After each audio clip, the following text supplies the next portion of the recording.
ചെന്നൈ അണ്ണാ university ക്യാമ്പസിലെ കൂട്ടബലാത്സംഗത്തിൽ പ്രതിഷേധം ശക്തം. സ്ത്രീ സുരക്ഷയിൽ സംസ്ഥാന സർക്കാരിന് വീഴ്ചയെന്ന പ്രതിപക്ഷം. സുഹൃത്തിനെ ക്രൂരമായി മർദ്ദിച്ച ശേഷം പെൺകുട്ടിയെ ബലാത്സംഗം ചെയ്തതായി ഇന്നലെ രാത്രി.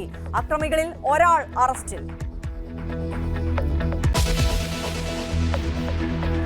കസാഖിസ്ഥാനിലെ വിമാന ദുരന്തത്തിൽ 30-ലേറെ മരണം, 27 പേരെ രക്ഷപ്പെടുത്തി. തകർന്നു വീണത് റഷ്യയിലേക്ക് പോയ അസർബൈജാൻ എയർലൈൻസ് വിമാനം.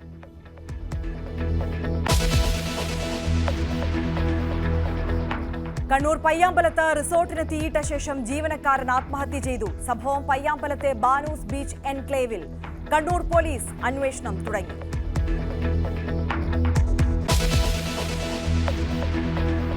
മുനമ്പത്ത് പുതിയ നീക്കവുമായി സർക്കാർ. ഭൂനികുതി സ്വീകരിക്കാമെന്ന് കോടതിയെ അറിയിക്കും. ക്രിസ്മസ് ദിനത്തിൽ നിരാഹാര സമരവുമായി കുടിയിറക്ക് ഭീഷണി നേരിടുന്ന കുടുംബങ്ങൾ. ഞങ്ങൾക്ക് ദുഃഖമല്ലാതെ ഒന്നുമില്ല ഇതിനകത്ത്. ഇതിനൊരു തീരുമാനം ഞങ്ങൾക്ക് തന്നെയില്ല. ഞങ്ങൾ എന്ത് ചെയ്യണം? ഞങ്ങൾക്ക് സങ്കടമല്ലാണ്ട് ഒന്നുമില്ല. നല്ലൊരു ദിവസമായിട്ട് കുഞ്ഞുമക്കളായിട്ട് ജീവിക്കേണ്ട ഞങ്ങളാണ് ഈ വന്ന് സമരത്തിനിരിക്കണം. വയനാട് പുനരധിവാസം വൈകുന്നതിൽ സർക്കാരിനെതിരെ ബിഷപ്പ് മാർ.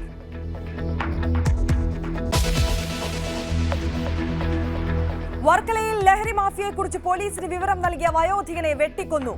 6-അംഗ സംഘം കൊലപ്പെടുത്തിയത് താഴെവെട്ടൂർ സ്വദേശി ഷാജഹാനെ. ഒരാൾ അറസ്റ്റിൽ.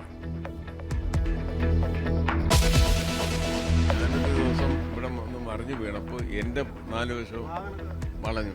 പക്ഷെ ഞാൻ എൻ്റെ ചെരുപ്പെടുത്ത് എറിഞ്ഞില്ലെങ്കിൽ എന്നെ അവൾ വളഞ്ഞിട്ട് കടിക്കുമായിരുന്നു. ആ തരത്തിലാണ് പട്ടിയുടെ ശല്യം.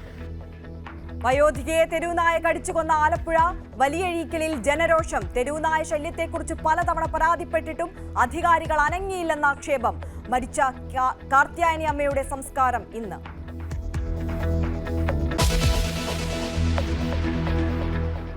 മണ്ഡലപൂജയ്ക്കൊരുങ്ങി ശബരിമല സന്നിധാനം. തങ്കയങ്കി ഘോഷയാത്ര വൈകിട്ട് സന്നിധാനത്ത്. മണ്ഡലപൂജ നാളെ. തീർത്ഥാടക പ്രവാഹം തുടരുന്നു.